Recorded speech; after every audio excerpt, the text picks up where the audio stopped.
আমরা যে আমল করি সমস্ত আমলগুলি দুই ভাগে ভাগ করা যায়। যেমন ফরজ দুই প্রকার, একটা ফরজের নাম ফরজে আইন, একটা ফরজের নাম ফরজে কেফায়া। ফরজে আইন যেমন 5 ওয়াক্ত নামাজ, তারপরে হাঁটুর নিচ থেকে নিয়ে নাভির উপর পর্যন্ত ডাইকা রাখা, এটা ফরজে আইন। এরপরে আল্লাহ এবং রসুলের উপরে ঈমান, সর্বহালতে ঈমান থাকা, এটা ফরজে আইন। ফরজে কেফায়া কোনটা?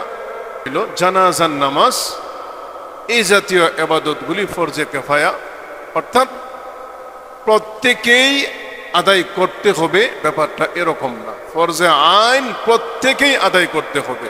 যেমন নামাজ, এটা বদলি চলে না। 5 ওয়াক্ত নামাজ বদলি চলবে না, যে আমি গেছি না, আমি জুমার নামাজ পড়ছি না, আমিও জুমার নামাজের সোয়াব পেয়ে যাব, আমার ভাই গেলে, আমার আব্বা গেলে সোয়াব পাইব, ব্যাপারটা এরকম না। এটার বলা হয় ফরজে আইন।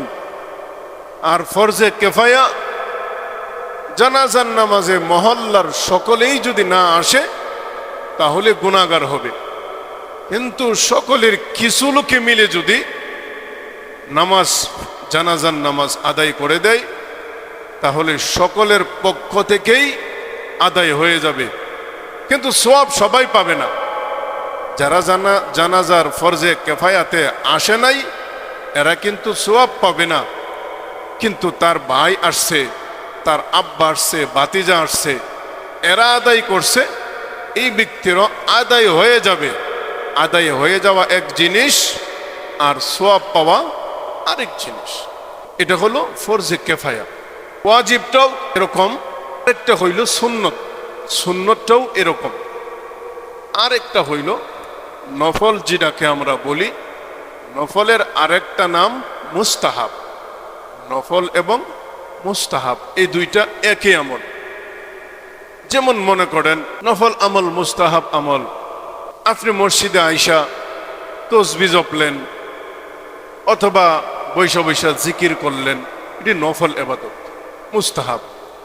কোনো কিছুই করলেন না, তসবিহ পড়ছেন না, জিকির আজকারও করছেন না, গুনাহ হবে? গুনাহ হবে না। এটি নফল বা মুস্তাহাব আমল, করলে সওয়াব, না করলে গুনাহ হয় না। তো বলতেছিলাম দুইটা রোজা আমার আপনার জন্য রাখা অত্যন্ত গুরুত্বপূর্ণ একটা সওয়াব, কিন্তু কেউ যদি রাখলো না তাহলে গুনাহ হবে না।